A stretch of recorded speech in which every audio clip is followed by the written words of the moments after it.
Hello friends, welcome to জিওতান। আশা করছি তোমরা সবাই ভালো আছো। আজকে কিন্তু আমরা টিচিং অ্যাপটিটিউড থেকে যে সমস্ত কোশ্চেনগুলো পরীক্ষায় বারবার এসছে সেই সমস্ত most repeated previous year question নিয়ে আলোচনা করব। তো তোমরা যদি আমাদের চ্যানেলে নতুন হয়ে থাকো অবশ্যই চ্যানেলটি সাবস্ক্রাইব করে দেবে এবং পাশে থাকা বেল আইকনটি প্রেস করে দেবে। তো বন্ধুরা চলো আমরা আজকে আমাদের প্রথম কোশ্চেন দেখে নিই। আমাদের প্রথম প্রশ্ন, question number 1, effectiveness of teaching has to be just in terms of option A course courage, option B students interest, option C learning outcomes of the students এবং অপশান ডি হচ্ছে use of teaching AIDS in the classroom. তো এখানে কিন্তু সঠিক উত্তরটি হয়ে যাবে option C, অর্থাৎ learning outcomes of the student, সেটা দেখেই কিন্তু যে টিচিংটা কী রকমের হচ্ছে, কতটা এফেক্টিভ হচ্ছে সেগুলো কিন্তু আমরা জাজ করতে পারি। তো আমরা নেক্সট কোশ্চেনে চলে যাবো। Question number 2, which of the following is the best method of teaching? Option A রয়েছে, দেখো option A lecture method, option B discussion method, option C হচ্ছে ডেমনস্ট্রেশন মেথড এবং অপশান ডি হচ্ছে ন্যারেশন মেথড। তো বন্ধুরা তোমরা যদি সঠিক উত্তরটি জানো অবশ্যই কমেন্ট করে জানাবে আমাকে। এখানে কিন্তু সঠিক উত্তরটি হবে যে অপশান বি, অর্থাৎ ডিসকাশন মেথডটা কিন্তু সবথেকে টিচিংয়ের ক্ষেত্রে বেস্ট মেথড। ওকে, আমরা পরবর্তী প্রশ্নে চলে যাব। আমাদের তৃতীয় প্রশ্ন, থার্ড কোশ্চেন। দেখো একটা অ্যাসারশন রিজনিং কোশ্চেন রয়েছে, ঠিক আছে। বর্তমানে কিন্তু এই ধরনের কোশ্চেনের ট্রেন্ড হয়ে গেছে ইউজিসি নেটের ক্ষেত্রে। তুমি সাবজেক্ট পেপার বলো বা পেপার 1 বলো। তো আমরা দেখে নেবো এই কোশ্চেনটি। আমাদের অ্যাসারশন রয়েছে কি, teaching aids have to be considered as effective supplements to instruction. তার এগেনস্টে রিজন কী দেওয়া আছে, they keep the student in good humour. তো দেখো এখানে কিন্তু অনেকগুলো কোড বা অপশান রয়েছে, যে option A both A and R is true and R is the correct explanation of A. Option B দেখো both A and R is true but R is the not correct explanation of A. এবং option C হচ্ছে A is true but R is false এবং option D হচ্ছে R is true but A is false. তো এখানে কিন্তু option B হয়ে যাবে সঠিক উত্তর, মানে দুটোই ঠিক, কিন্তু একটা অপরকে কিন্তু কখনোই ব্যাখ্যা করছে না, ঠিক আছে। সেই জন্য এখানে অপশান বি হয়ে যাবে সঠিক উত্তর। ওকে, আমরা পরবর্তী কোশ্চেন দেখে নেব। আমাদের question number 4, as a good classroom communicator you are suppose to know your, option A audience emotion, silent cues, artful pauses, নাকি কাউন্টার আর্গুমেন্টস। তোমরা যদি সঠিক উত্তরটি জানো তাহলে অবশ্যই কমেন্ট করে জানাবে। এখানে কিন্তু অপশান সি হয়ে যাবে সঠিক উত্তর, অর্থাৎ আর্টফুল পজেস হয়ে যাবে সঠিক উত্তর। ওকে, আমরা আমাদের নেক্সট কোশ্চেন দেখে নেব। Question number 5, which of the following attributes denote great strength of a teacher? মানে কোনো একটা টিচারের কোন অ্যাট্রিবিউটগুলো সবথেকে বেশি শক্তিশালী দিক বলে বিবেচনা করা হয়? তাদের দেখো অপশান এ রয়েছে full time active involvement in the institutional management, মানে সে যখন স্কুলের যে ইনস্টিটিউশনাল ম্যানেজমেন্ট রয়েছে তার সাথে সবসময় ভালোভাবে ইনভলভ থাকে। অপশান বি হচ্ছে setting examples, option B willingness to put assumption to the test এবং অপশান 4 অপশান 4 হচ্ছে অ্যাকনোলেজিং মিস্টেক্স। তো এখানে কিন্তু অপশান দেখো এর এগেনস্টে ইনিশিয়াল যে সমস্ত স্টেটমেন্টগুলো দেওয়া আছে তার এগেনস্টে কিন্তু ফাইনাল কোড বা অপশান রয়েছে, সেখান থেকে আমাদের কিন্তু সঠিক উত্তরটি চয়ন করতে হবে। তো এখানে কিন্তু সঠিক উত্তরটি হিসেবে অপশান বি, অর্থাৎ 2, 3 এবং 4, এই চারটি কিন্তু প্রথম এই চারটি মানে এই তিনটি নিচের যে তিনটি অপশান রয়েছে এই তিনটি হবে সঠিক উত্তর এবং প্রথমটি কিন্তু ভুল বলে প্রমাণিত হবে। ওকে, আমরা পরবর্তী কোশ্চেন দেখে নেব। কোশ্চেন নাম্বার 6, আবার একটি অ্যাসারশন রিজনিং কোশ্চেন। আমি বন্ধুরা আগেই বলেছি তোমাদের যে এই ধরনের কোশ্চেন কিন্তু এখন ট্রেন্ড হয়ে গেছে ইউজিসি নেটের ক্ষেত্রে, পেপার 1 বলো আর পেপার 2 বলো। তো আমরা কোশ্চেনটি দেখে নেবো। আমাদের কোশ্চেন নাম্বার 6, অ্যাসারশন হচ্ছে the purpose of higher education is to promote critical and creative thinking abilities among students. তার এগেনস্টে রিজন কী দেওয়া রয়েছে, দেখো this abilities ensure job placement. দেখো তার কিন্তু নিচে অনেকগুলো কোড দেওয়া আছে এই দুটো অ্যাসারশন এবং রিজনের বেসিসে। তো option A both A and R is true and R is the correct explanation of A, option B both A and R is true and R is the correct explanation of but not correct explanation of A. Option C হচ্ছে A is true but R is false. Option D হচ্ছে R is true but A is false. তো এখানে কিন্তু সঠিক উত্তরটি যাবে A is true but R is false. ঠিক আছে, ওকে। আমরা পরবর্তী প্রশ্নে চলে যাব। আমাদের question number 7, most often the teacher student communication is, মানে টিচার এবং ছাত্রের যে সম্পর্ক সেটা বা আদান প্রদান সেটা কেমন হওয়া উচিত? অপশান এস স্পুরিয়াস অর্থাৎ হচ্ছে artificial. Option B critical. Option C utilitarian. Option D হচ্ছে কনফ্রন্টেশনাল। তো অপশান এখানে সি হয়ে যাবে সঠিক উত্তর, হচ্ছে ইউটিলিটারিয়ান। ওকে, আমরা চলে যাবো আমাদের নেক্সট কোশ্চিন নাম্বার 8-এ। Which one of the following is a scale down teaching situation. তাহলে এখানে দেখো অপশান কী রয়েছে। অপশান এ রয়েছে macro teaching, option B micro teaching, option C হচ্ছে diagnostic teaching and option D হচ্ছে টিম টিচিং। তো তোমরা যদি সঠিক উত্তরটি জানো অবশ্যই কিন্তু কমেন্ট করে জানাবে। এখানে কিন্তু সঠিক উত্তরটি হয়ে যাবে অপশান বি, অর্থাৎ micro teaching will be the correct option. Okay, আমরা নেক্সট কোশ্চিন চলে যাবো। Question number 9, which of the following is not a characteristics of a good achievement test. Okay, তো দেখো এখানে অপশান এ রয়েছে রিলায়াবিলিটি, অপশান বি হচ্ছে objectivity, option C হচ্ছে validity এবং অপশান ডি হচ্ছে অ্যাম্বিগুইটি। ওকে, এখানে কিন্তু সঠিক উত্তরটি হয়ে যাবে অপশান ডি, অর্থাৎ অ্যাম্বিগুইটি কিন্তু হয়ে যাবে সঠিক উত্তর, যেটা কিন্তু একটা গুড অ্যাচিভমেন্ট টেস্টের কোনো উদাহরণই নয় বা ক্যারেক্টার নয়, বৈশিষ্ট্য নয়, সেটা হচ্ছে ambiguity. Okay, option D will be the right answer. We move on the next question number 10, which of the following belongs to a projected aids, মানে যে সমস্ত এইডসগুলো এখানে নিচে বলা আছে সেইগুলোর মধ্যে কোনটা প্রজেক্টেড এইডস।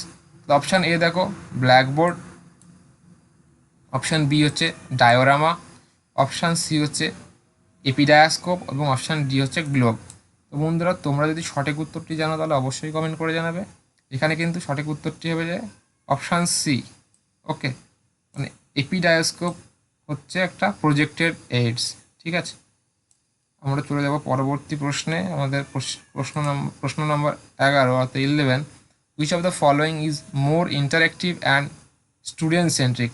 বলছে এই যে নিচের যে 4টি অপশান দেওয়া আছে তার মধ্যে কোনটি সব থেকে ইন্টারেক্টিভ এবং স্টুডেন্ট সেন্ট্রিক, মানে স্টুডেন্টদের ক্ষেত্রে বেশি প্রযোজ্য ভালো হবে।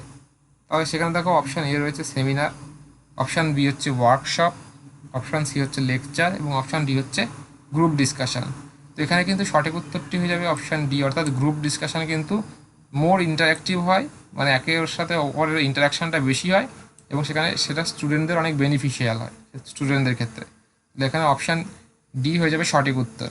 ওকে, আমরা চলে যাব আমাদের পরবর্তী question number 12, attitudes concept skills and knowledge আর products of.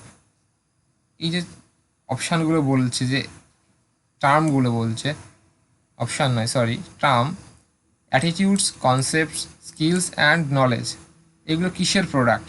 Option A learning, option B research, option C হচ্ছে হেরিডিটি, অপশান ডি হচ্ছে এক্সপ্লানেশন। তো এখানে তোমরা যদি সঠিক উত্তরটি জানো তাহলে অবশ্যই কমেন্ট করে জানাবে। এখানে কিন্তু সঠিক উত্তরটি হয়ে যাবে অপশান এ, অর্থাৎ লার্নিং।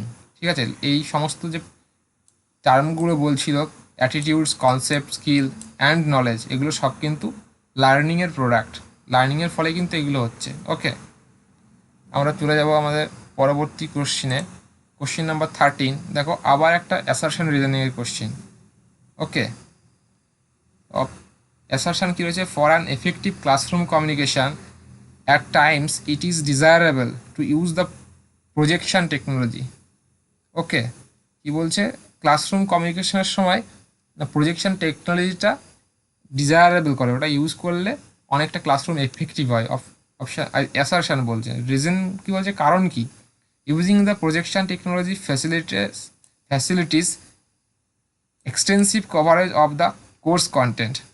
ওকে, মানে বেশি এক্সটেন্সিভ, মানে অনেকটা সিলেবাসটাকে কিন্তু এটা কভারেজ করে বা অনেকটা বিষয়বস্তুকে কিন্তু এটার মাধ্যমে সহজেই দেখানো যায়। ওকে, তারপর দেখো এখানে অপশান রয়েছে কি, অপশান এ হচ্ছে both A and R is R true and R is the correct explanation of এ।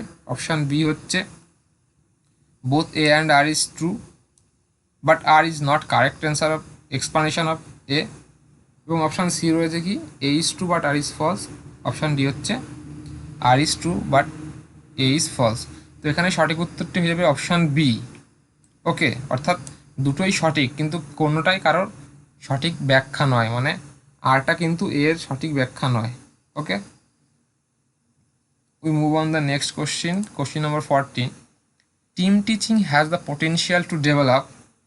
ওকে, মানে টিম টিচিং করলে কোনটা ডেভেলপ করার, কোন নিচের যে চারটি অপশান রয়েছে সেইটার মধ্যে কোনটি ডেভেলপ করতে পারে। দেখো অপশান এ হচ্ছে কম্পিটিশান বেড়ে যেতে পারে বা ডেভেলপ করতে পারে, সম্ভাবনা আছে। অপশান বি, কোঅপারেশনের সম্ভাবনা আছে, মানে নিজেদের মধ্যে সাহচর্য করা, কোঅপারেট করা। অপশান সি দেখো, the habit of supplementing the teaching of each other, মানে নিজেদের মধ্যে যদি কোনো কারোর টিচিংয়ের মধ্যে ল্যাক থেকে থাকে, আমরা যদি গ্রুপ ডিসকাশন করি সেক্ষেত্রে কিন্তু সেই সাপ্লিমেন্টটা ইনভলভ করতে পারে, মানে একে অন্যের ভুলটা ধরিয়ে দিতে পারা। অপশান ডি হচ্ছে highlighting the gaps in each other's teaching. Okay, এইটাই হচ্ছে এখানে সঠিক উত্তরটি কোনটি হবে তোমরা অবশ্যই কিন্তু কমেন্ট করে জানাবে। এখানে সঠিক উত্তরটি হিসেবে option C. Okay, the habit of supplementing the teaching of each other, মানে পড়তে পড়ে কিন্তু অন্যের যে সমস্ত ভালো জায়গাগুলো বা খারাপ জায়গাগুলো কিন্তু আমরা যেমন পড়তে পড়তে জানতে পারি, ঠিক আছে, এটাই হচ্ছে সেই জায়গাটা যেখানে কিন্তু আমরা একটা অভ্যাস, the habit of supplementing the teaching of each other, একে অন্যের অভ্যাস জানতে পারি এবং সেখানকার কী ধরনের ঘাটতি রয়েছে সেইগুলো কিন্তু মেটাতে পারি। আমরা কোশ্চিন নাম্বার 15 দেখে নেব। Using the central point of classroom communication as the beginning of a dynamic pattern of ideas, কী হবে? অপশান এ দেখো systematization, option B problem orientation, option C হচ্ছে আইডিয়া প্রোটোকল এবং অপশান ডি হচ্ছে mind mapping. Okay, তাহলে দেখো এটা কোনটা এখানে কোনটি সঠিক উত্তর হবে তোমরা যদি জানো তাহলে অবশ্যই কমেন্ট করে জানাবে। এখানে কিন্তু অপশান ডি হয়ে যাবে সঠিক উত্তর, অর্থাৎ মাইন্ড ম্যাপিং। মাইন্ড ম্যাপিংয়ের মাধ্যমে কিন্তু কী হয়, ক্লাসরুম কমিউনিকেশানটা কিন্তু একটা ডায়নামিক প্যাটার্নের আইডিয়া, মানে শুরুটা কিন্তু ডায়নামিক প্যাটার্নের অফ আইডিয়াজের মাধ্যমে দিয়ে শুরু হয়, সেটা হচ্ছে মাইন্ড ম্যাপিংয়ের মাধ্যমে। ওকে, মানে আগের থেকে একটা মাইন্ডের মধ্যে ম্যাপ, মানে কি আমি কিছু একটা চিন্তা ভাবনা করে এসেছি, সেটা সেই অনুযায়ী কাজটা করা, সেটাই কিন্তু মাইন্ড ম্যাপিং অ্যাকচুয়ালি বলে থাকি আমরা। ওকে, তো আমরা নেক্সট কোশ্চিন দেখে নেবো, question number 16। An effective teacher is one who, মানে তুমি এমন একজন টিচারকে কোন ধরনের টিচারকে তুমি সব থেকে এফেক্টিভ বলে মনে করো, মানে তার কী গুণ থাকা দরকার? তাহলে আমরা অপশান থেকে দেখে নেব। অপশান এ হচ্ছে কন্ট্রোল দ্য ক্লাস, যে কি ক্লাস কন্ট্রোল করতে পারে সে। Give more information in less time, খুব কম সময়ে যে বেশি ইনফরমেশান দেয়, তথ্য দেয় আমাদেরকে, সেই ধরনের teacher. Option C motivate student to learn, মানে আমাদেরকে শিখতে উৎসাহিত করে তোলে, সেরকম টিচার। নাকি option D correct the assignment carefully, মানে আমাদের যে সমস্ত হোমওয়ার্ক দিয়ে দেওয়া হয় সেগুলোকে যখন টিচারের কাছে নিয়ে যায় তখন সেই টিচার মানে খুব যত্ন সহকারে সেগুলো কারেক্ট করে দেয়, সেই ধরনের টিচার। তো এখানে কোন টিচারের কোন গুণটা থাকলে কিন্তু সেটা এফেক্টিভ হবে মোর, সেটা কিন্তু অপশান সি হয়ে যাবে সঠিক উত্তর, অর্থাৎ মোটিভেট স্টুডেন্ট টু লার্ন, মানে স্টুডেন্টদের কিন্তু শিখতে সাহায্য করে এবং শিখতে উৎসাহ করে, সেই ধরনের টিচার কিন্তু মোর এফেক্টিভ হবে। ওকে, আমরা চলে যাব আমাদের নেক্সট কোশ্চিন নাম্বার 17।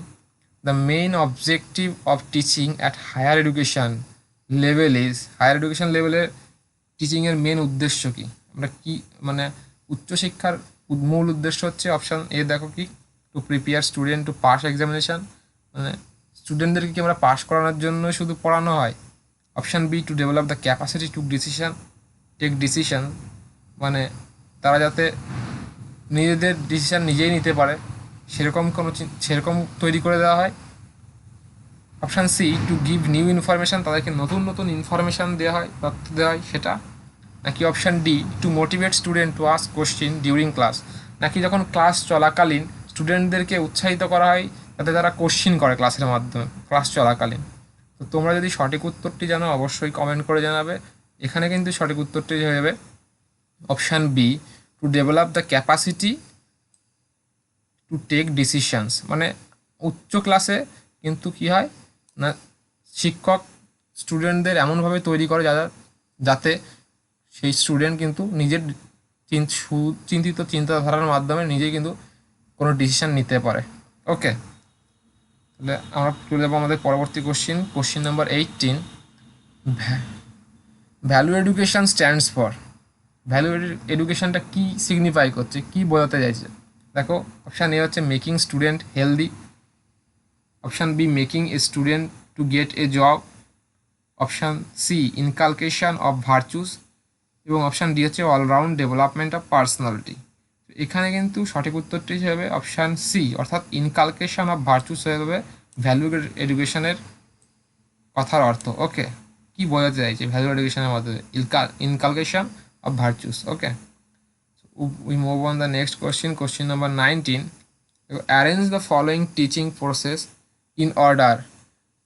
দেখো, 5টা অপশান দিয়ে দিয়েছে, সেগুলোকে ক্রোনোলজিক্যালি বা অর্ডার মেনটেন করে সাজাতে বলছে।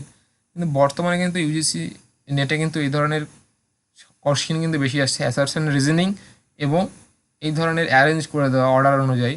ঠিক আছে, তো দেখো আমরা অপশানগুলো দেখবো, অপশানগুলো। ফার্স্ট অপশান কী আছে? Relate the present knowledge with previous one. মানে আমাদের যে আগের যেটা আমরা জানি সেই নলেজের সাথে বর্তমান নলেজের কিন্তু একটা সম্পর্ক স্থাপন করা। অপশান বি হচ্ছে এভালুয়েশন, মূল্যায়ন করা। অপশান 3 নম্বর অপশান হচ্ছে রিটিচিং, মানে পুনরায় টিচিং করানো। অপশান নম্বর 4 হচ্ছে ফর্মুলেটিং ইনস্ট্রাকশনাল অবজেক্টস। অপশান 5 হচ্ছে presentation of the instructional materials, মানে উপস্থাপন করা আর সেটাকে তৈরি করা। প্রথমটা হচ্ছে তৈরি করা, 4 নম্বরটা হচ্ছে ইনস্ট্রাকশনাল অবজেক্ট যেগুলো সেগুলো তৈরি করা এবং সেগুলো প্রেজেন্টেশন করা 5 নম্বর। তো এখানে দেখো অপশান, ফাইনাল অপশান দেওয়া রয়েছে এ বি সি ডি, তার এগেনস্টে কতগুলো রয়েছে। তো এখানে কিন্তু সঠিক উত্তরটি তোমরা যদি কীভাবে ক্রোনোলজিক্যালি সাজানো হবে তোমরা যদি জানো তাহলে অবশ্যই বলবে। এখানে কিন্তু অপশান ডি হয়ে যাবে সঠিক উত্তর। ওকে, তার মানে প্রথমে হচ্ছে প্রেজেন্টেশন অফ ইনস্ট্রাকশনাল মেটেরিয়ালস, তারপরে হয়ে যাবে relate the present knowledge with previous one, তারপরে হয়ে যাবে কি এভালুয়েশন, তারপরে হয়ে যাবে ফর্মুলেটিং ইনস্ট্রাকশনাল অবজেক্টস, এবং সবার শেষে হবে রিটিচিং। সবার শেষে মূল্যায়ন করার পরে যদি সেখানে কোনো খামতি থেকে থাকে তারপরে কিন্তু রিটিচিং করানো হয়, এটা মনে রাখতে হবে। এই জন্য কিন্তু এভালুয়েশনের আগে, মানে রিটিচিংয়ের আগে কিন্তু এভালুয়েশনটা রয়েছে। Okay, so we move on the next question number 20, আমাদের আগে শেষ question. Verbal guidance is least effective in which learning. মানে মুখে বলার যে গাইডেন্সটা রয়েছে সেটা কোন টিচিংয়ের ক্ষেত্রে সবথেকে কম এফেক্টিভ হয়? ওকে, তো দেখো অপশান এ রয়েছে অ্যাপটিটিউড, অপশান বি রয়েছে স্কিল, অপশান সি রয়েছে অ্যাটিটিউড এবং অপশান ডি রয়েছে রিলেশনশিপ। তো বন্ধুরা, তোমরা যদি সঠিক উত্তরটি জানো তাহলে অবশ্যই কমেন্ট করে জানাবে। এখানে কিন্তু সঠিক উত্তরটি হিসেবে অপশান বি, অর্থাৎ স্কিল। মানুষের যে দক্ষতা রয়েছে সেখানে কিন্তু দক্ষতার জায়গাতে কিন্তু ভার্বাল গাইডেন্সটা খুব একটা বেশি কাজ করে না। ওকে, বন্ধুরা, এই ছিল আজকে আমাদের কোশ্চেনগুলো, যে সমস্ত প্রশ্নগুলো কিন্তু ইউজিসি নেট পরীক্ষায় কিন্তু বহুবার এসছে। কিন্তু প্রত্যেকটা কোশ্চেনে কিন্তু প্রিভিয়াস ইয়ার কোশ্চেন। তো অবশ্যই তোমরা এগুলো নোট ডাউন করে নেবে। আমি যদি পিডিএফটা তোমরা পেতে চাও তাহলে অবশ্যই আমি ডিসক্রিপশন বক্সে পিডিএফটা দিয়ে দেবো। তো বন্ধুরা, যদি ভিডিওটি ভালো লেগে থাকে তাহলে অবশ্যই লাইক, কমেন্ট এবং বন্ধুদের সাথে শেয়ার করো। ওকে, এবং আমাদের ভিডিওটি সবার আগে পেতে চ্যানেলটি সাবস্ক্রাইব করে পাশে থাকা বেল আইকনটি প্রেস করে দেবে, যাতে তোমরা সবার প্রথমে আমাদের ভিডিওটি পেয়ে যাও। তো বন্ধুরা, এই অবধি আজকের মতো শেষ করছি। সবাই ভালো থাকবে, সুস্থ থাকবে।